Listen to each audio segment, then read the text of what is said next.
Magandang araw sa inyong lahat and welcome back to my YouTube channel. Ito ang latest update sa kasalukuyang pagpapagamot ni Kris Aquino sa Houston, Texas, USA.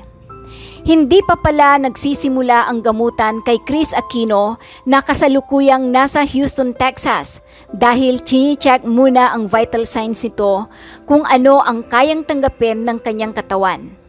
Ito ay ayon sa latest update ng bitiranong columnist na si Christopher Min kasama sina Romel Chica at Morley Alinio. Tanong ni Morley, "So Ate Christy, hindi pa nasisimulan yung gamutan?" Isang source ko po ang nagkwento na ito. Yung hospital nasa kabilang building, Muestra, sa isang facility dahil kailangan muna niyang sumailalim sa eksaminasyon ng kanyang vital signs. Kailangan naman talaga yon. Bungad kwento ng bitiranang manunulat at vlogger. Vital signs muna. Chine-check up muna kung ano ang kaya o anong hindi. Unang-una si Kris, hindi pwede sa steroids. Ang epekto sa kanya ng steroids, nabibiyak-biyak yung kanyang balat, nanghihina, bumabagsak. Sagot ni Nay Christy. Opinyon naman ni Romel, kung baga Nay, hinold muna siya roon para tignan kung saan magsisimula yung mga doctors. Oo, kasi baka may sumablay, di ba Ate Christy? Sambit ni Morley. Kaya ang panawagan ni Nanay Christy, Romel at Morley ay patuloy na panalangin para kay Kris Aquino. Ang sama-samang panalangin po ay mas mabilis na nadidinig at nakakarating sa langit. Say ni Nay Christy. Narito ang buong pahayag ni Christopher Min. Kumusta na si Kris Aquino sa Houston, Texas? Kumusta na siya, Ate Christy? Isang source ko po na hindi nanununog at nangunguriente ang nagkwento sa akin na eto yung ospital, nasa kabilang building siya sa isang facility dahil kailangan muna niyang sumailalim sa eksaminasyon ng kanyang vital signs. Kailangan naman talaga yun. So, Ate Christy, hindi pa nasisimulan yung gamutan? Vital signs muna, chine-check up muna kung anong kaya, kung anong hindi. Unang-una, si Kris hindi pwede sa steroids. Di ba? Ang epekto sa kanya ng steroids na bibiyak-biyak yung kanyang balat, nang hihina, bumabagsak. Kumbaga Nay, hinold muna siya doon para titignan kung saan sila magsisimula. Kasi baka may sumablay, di ba, Ate Christy? Kaya, anong ating panawagan? Ay, naku, patuloy lamang po ang ating mga dasal para kay Kris Aquino. Ikaw din. Kumapit po tayo Nasa Houston, Texas siya. Kailangan English. English ulit. Oo naman. Nakahihintay nila sa'yo yan. To Kris Aquino, be calm. Pwede na naman. Be happy. No. Pray. Ayan na. Pray every day, every night, every morning. Ano ba? Anong magsisimula? Morning, noon, and night time, isa lang yun. O sige, every time. Ayan. Para diretso lang. Take your medicine slowly but surely. Ano? Hindi niya inumin kung kailangan? Sabi ko nga, di ba, take your Balinawin mo yun. take your medicine slowly, dahan-dahan. So ngayon, gamot.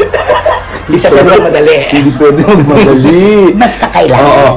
And surely. Siyempre, hindi nga siya pwede sa ibang gamot. Di sure lang dapat na inumin niya. Don't forget To pray ka na. don't forget to eat delicious food. Ano, healthy ba? Ano ba? Healthy food. Alalahanan mo sige, siya. sige. No health, no wealth. No health, no wealth. Ano ibig sabihin nun? Huwag kang kumain ng junk food.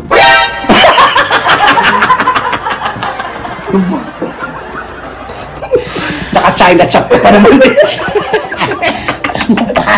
Kamukha naman yung gaka. Diba? Para ka nagtitinda ng mga lupain na gaganjuhin mo eh. Yung double yun ay sanla na isasanla ka. Tapos pagka pumunta ka ng Register of Deeds, Wala. Kasama ng titig niyo sa akin. Kasi yung banks. Ay nako, patuloy po ang ating panalangin para kay Miss Kris Aquino. Lagi po namin sinasabi na ang sama-samang panalangin po ay mas mabilis na nadidinig at nakararating sa langit. Magandang balita naman ang hatid ni OG Diaz patungkol sa kalusugan ni Kris Aquino. Sa pinakabagong update ni OG Diaz, nabanggit nitong maayos na nagre-responde si Chris sa gamutang isinasagawa sa kanya sa Amerika. Ito raw ay confirm. Si Chris Aquino ay matagal na mamamalagi sa Houston, Texas. Siguro abutin ito ng 1-year loy. Habang siya ay nagpapalakas, nagpapagaling. At in fairness naman, sabi ng aking source, nagre-respond naman daw si Chris Aquino sa mga treatments na isinasagawa sa kanya. Ani OG. Yung iba kasi wala silang nababasa tungkol kay Chris. Kung baga siguro nag-absent muna. Nagpahinga pansumandali itong si Chris Aquino. Pero malay natin, hindi rin makakatiis ang lola nyo. Babalitaan din niya kayo straight from the horse's mouth live from Houston, Texas. Dagdag pa ni OG Diaz. Matatandaang kamakailan ay nagtungo si Chris sa Houston para umano sa gamutang isasagawa sa kanya, gayong lumabas na mayroon iba't ibang klase siyang karamdaman. 3 ang confirmed autoimmune conditions ko: chronic spontaneous urticaria, autoimmune thyroiditis, and definitively confirmed after my 3rd skin biopsy was read by a pathologist here and in the meron po akong vasculitis. To be very specific, late stage 3 of Church-Strauss syndrome, now also known as EGPA, ayon mismo sa post ni Chris sa kanyang Instagram. Sa kasalukuyan ay wala pa ring post si Chris sa kanyang social media accounts, kaya sa pamamagitan na lang nila Christopher Min at OG Diaz nakakakuha ng updates ang mga tagahanga at nag-aalala sa kanya dahil may direct contact si Christopher Min at OG Diaz sa taong may alam kung anong nangyayari sa mama ni na Joshua at Bimbi. Walang binanggit kung anong petsa nakaalis si Chris patungong Houston, Texas, sakay ng pribadong eroplano na ayon kay Nanay Christy ay milyones ang inabot ng gastos, pero okay lang basta sa ikakaganda ng kanyang kalagayan ng nag-iisang queen of social media.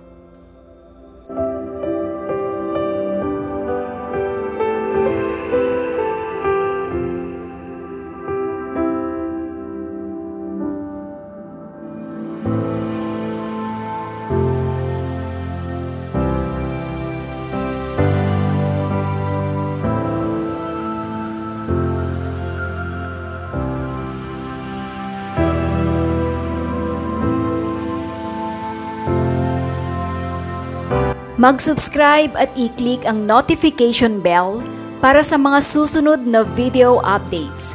Maraming salamat po.